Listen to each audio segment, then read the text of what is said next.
నిజామాబాద్ నగరంలోని మాలపల్లికి చెందిన మినాస్ అనే బాలుడు కిడ్నాప్ కేసును పోలీసులు చాకచక్యంగా ఛేదించారు. కిడ్నాప్ కు గురైన మినాస్ ను కిడ్నాపర్ చెర నుంచి విడిపించి తల్లిదండ్రులకు అప్పగించారు.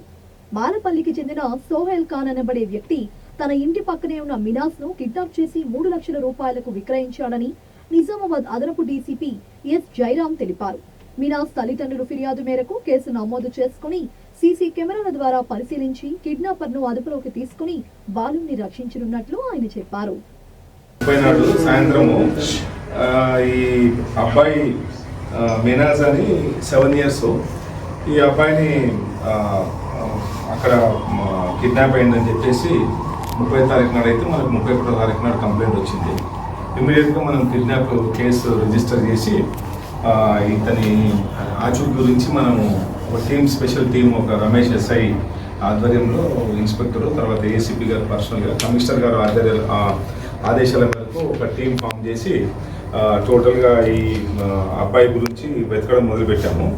ఈ వెతకడం మొదలు పెడుతుంటే సీసీటీవీలో ఈ అబ్బాయి ఎవరైతే ఉన్నారో మినాజ్ అనే అబ్బాయి ఒక సోహిల్ అనే అతనితోటి ఒక స్కూటర్ మోటార్ సైకిల్ మీద వెళ్తున్నట్టుగా మనకు ఇన్ఫర్మేషన్ వచ్చింది. TS 16FH 4352 అనే ఫ్యాషన్ వెహికల్లో తీసుకెళ్తున్నట్టు తెలిసింది. తర్వాత సోహెల్ను మనం పికప్ చేసి ఇంట్రాగేట్ చేస్తే ఇతన్ని ఒక కార్లో TS 36F 8080 కార్లో వీళ్ళు ఈ సోహెల్ అనే అతను ఈ షేక్ ఆబిద్ అండ్ షబానా బేగంకి అపోజిట్ చెప్పినట్టుగా తెలిసింది. ఈ షేక్ ఆబిద్ అండ్ షబానా బేగం వాళ్ళు ఆటోనగర్లో ఉంటారు. వీళ్ళ మీద ఇంతకుముందు కూడా ఇట్లాంటి కిడ్నాపింగ్ కేసులు ఉన్నట్టుగా మనకు దర్యాప్తులో ఇన్ఫర్మేషన్ వచ్చింది. దర్యాప్తులో వీళ్ళని ఇంట్రాగేషన్ చేసి భార్యాభర్తలను తీసుకొని హైదరాబాద్ వెళ్తే అక్కడ ఇంకా వేరే ముఠా సభ్యులు కూడా ఉన్నట్టుగా గుర్తించాము.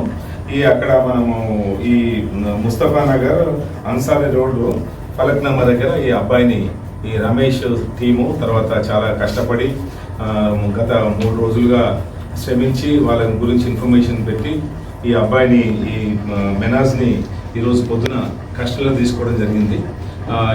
ఈ మెనాజ్ని వాళ్ళ తల్లిదండ్రులకు ఇప్పుడే అప్పగించాము.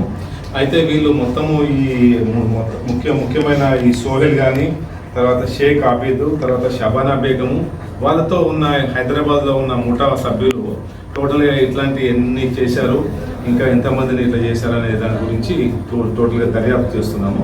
ఇప్పుడైతే అబ్బాయిని వాళ్ళ తల్లిదండ్రులకు అప్పగించేసి కేసును వాళ్ళ మిగతా ముద్దాయిలను అరెస్ట్ చేశాము. వాళ్ళని రేపు కోర్టులో ప్రొడ్యూస్ చేసి ఫర్దర్గా ఈ వాళ్ళ సెల్ ఫోన్ డీటెయిల్స్ తర్వాత ఎంతమంది పిల్లల ఫోటోగ్రాఫ్స్ ఉన్నాయి అందులో తర్వాత ఇంతకుముందు ఏమైనా ఇటువంటి కార్యక్రమాలు చేశారా అనేది మొత్తం దర్యాప్తు చేసి వాళ్ళందరినీ కూడా గ్యాంగ్ కూడా బయటపెట్టారు.